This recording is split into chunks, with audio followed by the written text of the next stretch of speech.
मैं संघ हूं। आज मैंने 96 वर्ष का सफर तय कर लिया है और 97 वर्ष में प्रवेश कर रहा हूं। वर्ष 2025 को मैं 100 वर्ष का हो जाऊंगा। वर्ष 1925 में विजयादशमी के दिन नागपुर में डॉक्टर केशव राव बलिराम हेडगेवार जी ने मुझे संघ रूपी जिस बीज के रूप में रोपा था, तब किसी ने भी नहीं सोचा होगा कि मैं एक वट वृक्ष बन जाऊंगा। आज इस वट वृक्ष की कई शाखाएं राष्ट्र निर्माण कार्य में लगी हुई हैं। संघ के प्रथम सरसंघ चालक हेडगेवार जी ने अपने घर पर 17 लोगों के साथ गोष्ठी में मेरे गठन की योजना बनाई थी। इस बैठक में हेडगेवार जी के साथ विश्वनाथ केलकर, भावजी कावरे, अण्णा साहने, बालाजी हुद्दार, बापूराव भेदी आदि लोग मौजूद थे। मेरा क्या नाम होगा, क्या कार्य होंगे, सब कुछ समय के साथ धीरे धीरे तय होता गया। उस वक्त हिंदुओं को सिर्फ संगठित करने का विचार था। यहां तक कि संघ का नामकरण राष्ट्रीय स्वयंसेवक संघ भी 17 अप्रैल 1926 को तय हुआ। इसी दिन हेडगेवार जी को सर्वसम्मति से संघ प्रमुख चुना गया, लेकिन सरसंघ चालक वे नवंबर 1929 में बनाए गए। मेरे नाम के अस्तित्व में आने से पहले 3 नामों पर विचार मंथन हुआ, जो थे राष्ट्रीय स्वयंसेवक संघ, जरीपटका मंडल और भारतोद्वारक मंडल,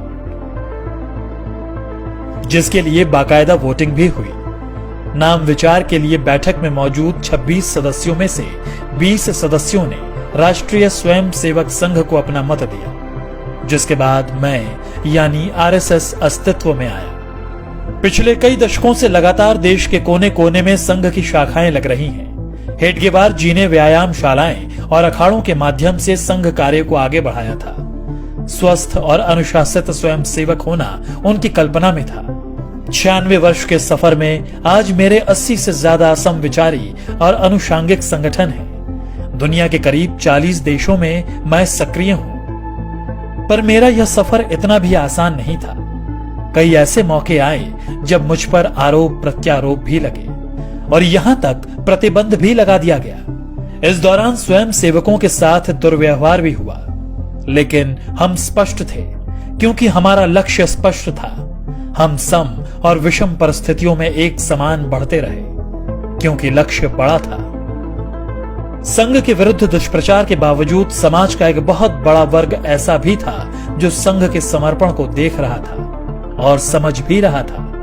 यही कारण था कि जिस परिवार को संघ के स्वयंसेवकों की मदद किसी न किसी रूप में मिली, वह सदैव के लिए संघ का हो गया। मैं तो अपने कार्य पथ पर अपने स्थापना के साथ ही निरंतर चलता रहा। आजादी मिली, लेकिन विभाजन की विभीषिका के रूप में दर्द भी मिला।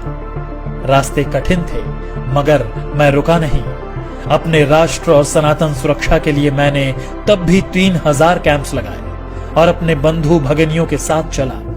वर्ष 1962 में जब चीन ने धोखे से देश पर हमला कर दिया, तब मेरे परिवार के स्वयंसेवकों ने बखूबी अपना राज्य धर्म निभाया और जान पर खेलकर सरहदी इलाकों में रसद पहुंचाने में सेना की मदद की। इससे प्रभावित होकर तत्कालीन प्रधानमंत्री नेहरू ने 1963 में गणतंत्र दिवस की परेड में संघ को आमंत्रित किया।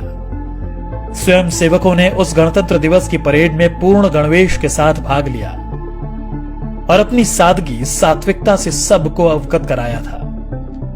इसके बाद वर्ष 1965 में पाकिस्तान से युद्ध के दौरान भी स्वयंसेवकों ने महत्वपूर्ण भूमिका निभाई।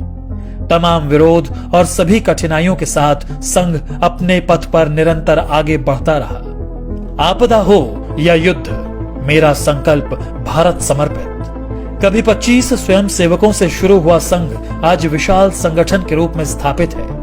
बिना स्वार्थ, तन मन धन से दिन रात राष्ट्र सेवा, मानव सेवा में स्वयं सेवक जुटे हुए हैं।